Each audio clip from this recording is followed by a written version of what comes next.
Hi guys!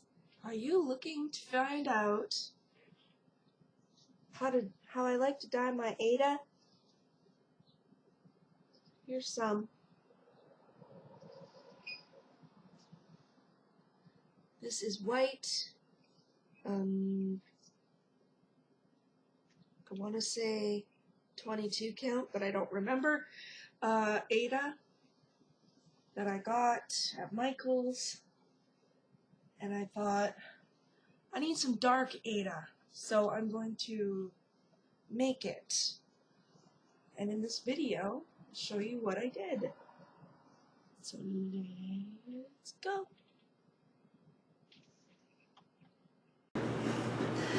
Hello. It's dyeing day, and it's a warm day. So I am going to do a favorite method of mine. It's kind of a combination of marble dyeing and I've heard it called cram jar dyeing or jam jar dyeing, and it's really, really cool. So what I have is a huge pickle jar. This thing is vast. It's the label's too worn out for me to see exactly how big it is, but it's big. Like at least one American gallon anyway, or US gallon. It's about 3 liters probably.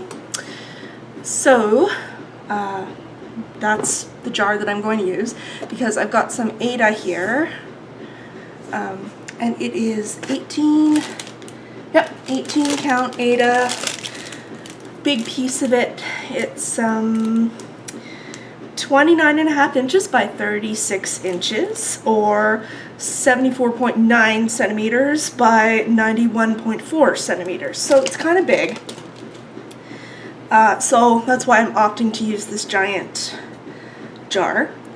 This also, I will do it in this jar if I've got like lots of smaller pieces, if I've bought a smaller tube of Aida, or if I have some other yardage that I want to do this to, then I will just use all one jar because it's a pain in the neck to not, to use more than one vessel if you don't have to.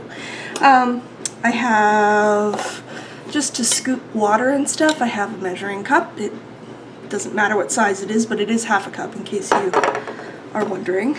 And I have a bowl of hot water that I just microwaved on high in the microwave for 3 minutes.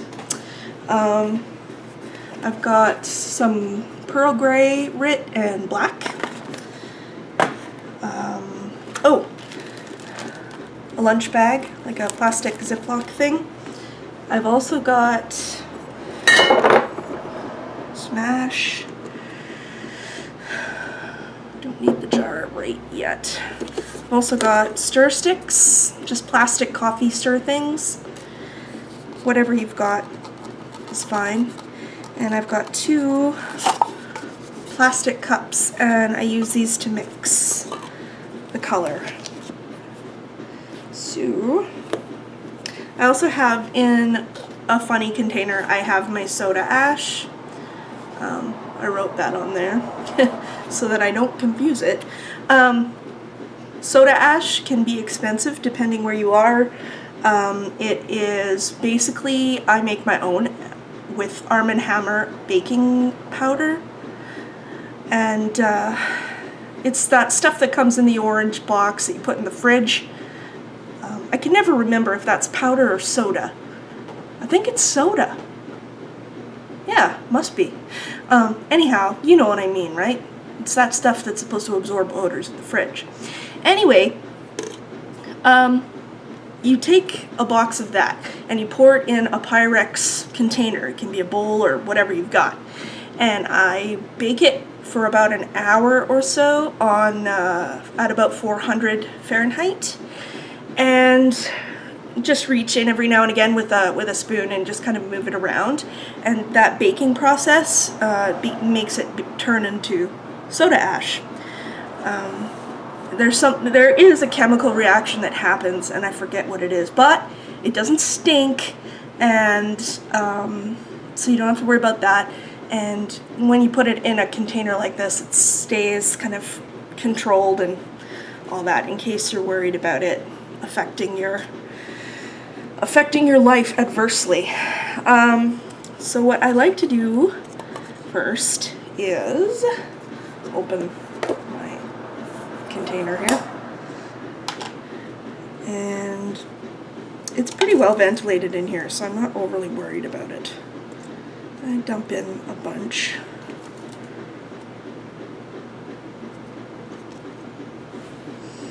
Doing my best not to breathe in anything crazy. Also, if I wear a mask, you won't be able to hear anything that I say. Okay, now I'm going to mix up some gray.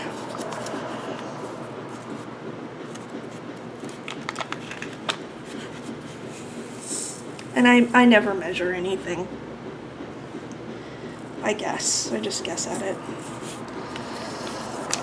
Because I don't know. I just never measure things as a rule. I make it a point never to measure things.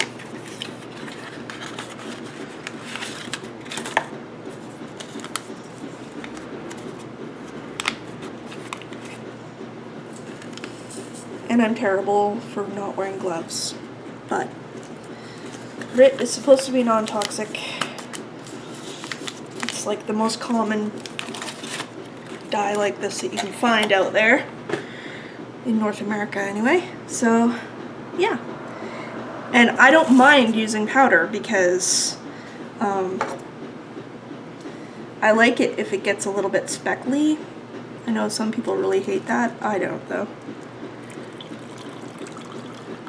So, just to stir in carefully. Use this like a sponge. This is an old table. It's older than my dad is, and it belonged to his parents. So, anyway, I'm going to use my stir stick to mix all this stuff up. And to be honest, I know you should mix it better than that, but it really doesn't bother me. If it bothers you, then by all means do this more precisely than me. Alright.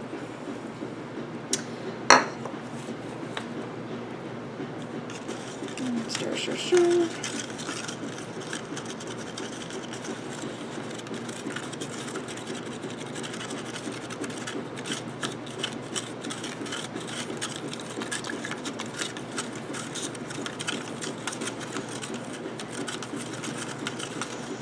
Okay, now I'm going to move those out of the way. So, now we can take our jar, and I'm going to pour just some clear water for now into the bottom. Doesn't even need to be all that much. And because this is called jam jarring or cram jarring or whatever, you just take your piece of fabric. This is dry, it hasn't been pre-treated, as you could probably tell, to be honest. And I just start sort of slamming it in, and pouring. I hope you can see what I'm up to. Pour some dye in.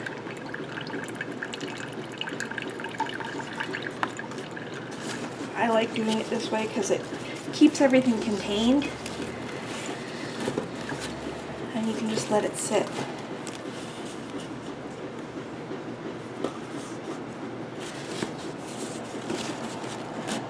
There we go.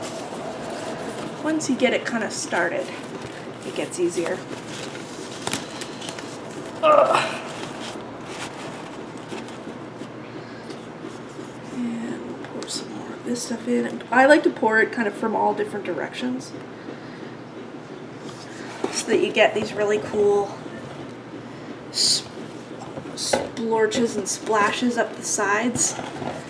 It looks really, really neat when it's done. You get these really irregular kind of patterns. So, like back here for example, take some, this looks like the gray, and I just pour it over top like so. And the sizing and stuff that's on the fabric actually helps it absorb things, I find anyway, because sizing is basically a starch. I mean, it's not the same, but it's and to be fair, I don't even know if this fabric has been, if it's sizing or starched. I couldn't say, but it's definitely got something in it. And you basically do that until you, like, moving your piece of fabric down kind of each time. And you can do this with, I've never tried it with more than 2 colors, but I imagine you could do it with more than 2. But probably not more than 3, because it'll just all bleed together.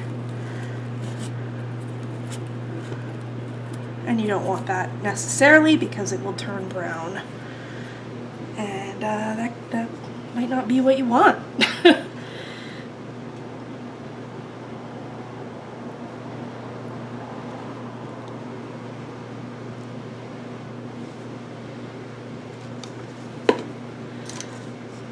And yes, I know there's powder there. Kind of, see how it does that? That's because I never measure anything. But it really doesn't matter all that much to me because I like that irregular speckled look.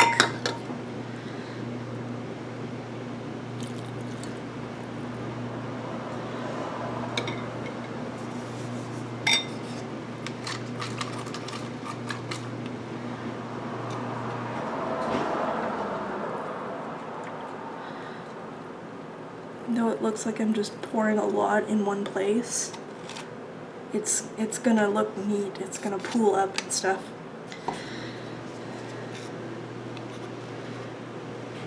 I will definitely show you how it looks when it's done. Whoops. Splash.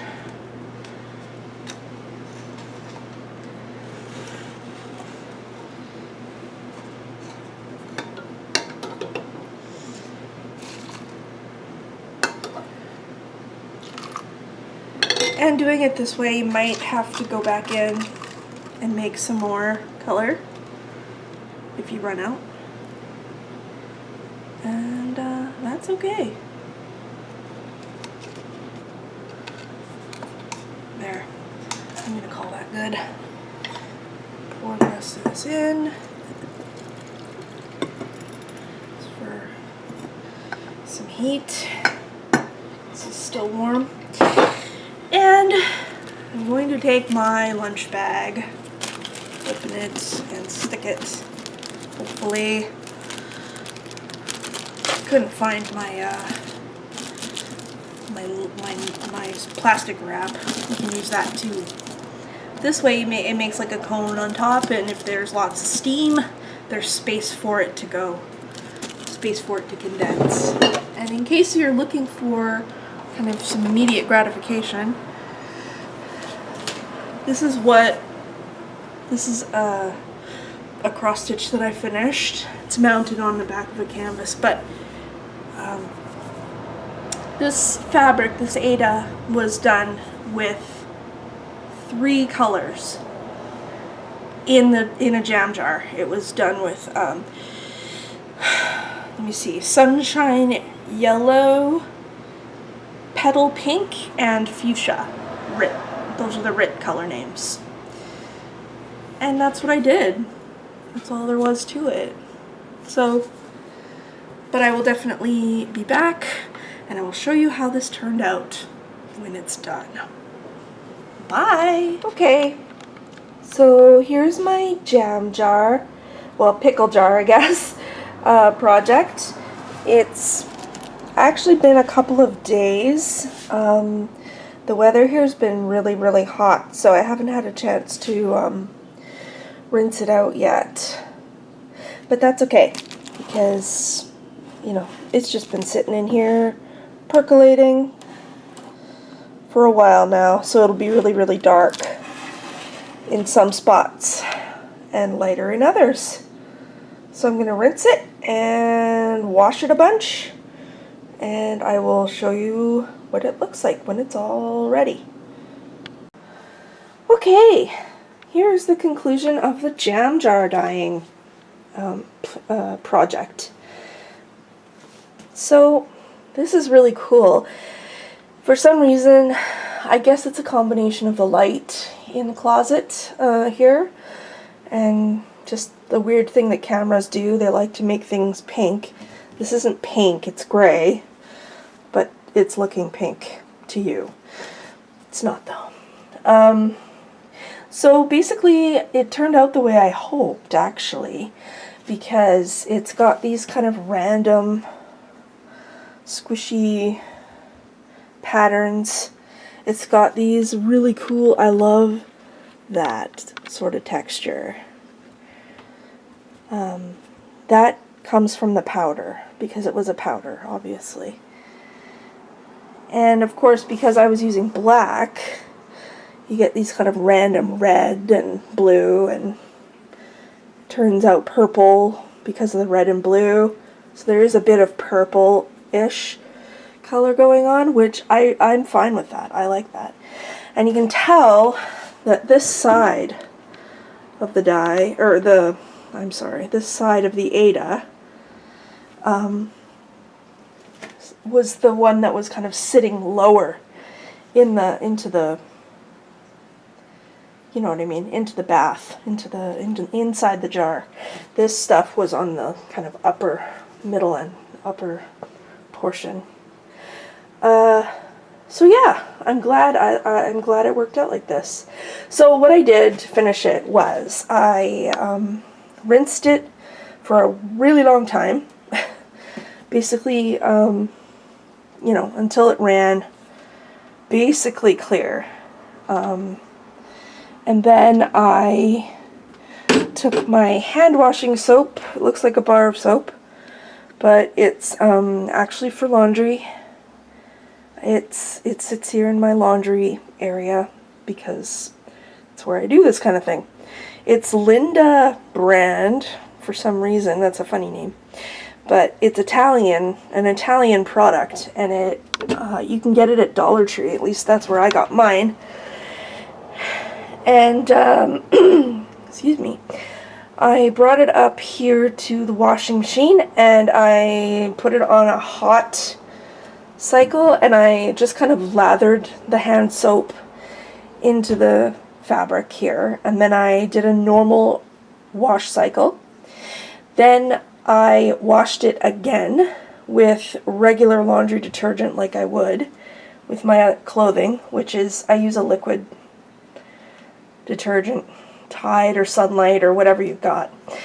And so I did a regular cycle again with that, and then I did another rinse cycle after that. So yeah, a lot of water consumption, unfortunately, but the spinning in the machine, it's basically dry now. It's not quite dry, but close. And no, I didn't serge my edges. I didn't. But, you know, that's fine with me. I don't mind. Look at that. Oh, well. My cats play with those kind of things. So, I'm just going to let it air dry now. Just lay it out like this, and we'll let it be. And thank you for coming along with me on this really fun jam jar dyeing journey. I will see you next time, guys. Bye!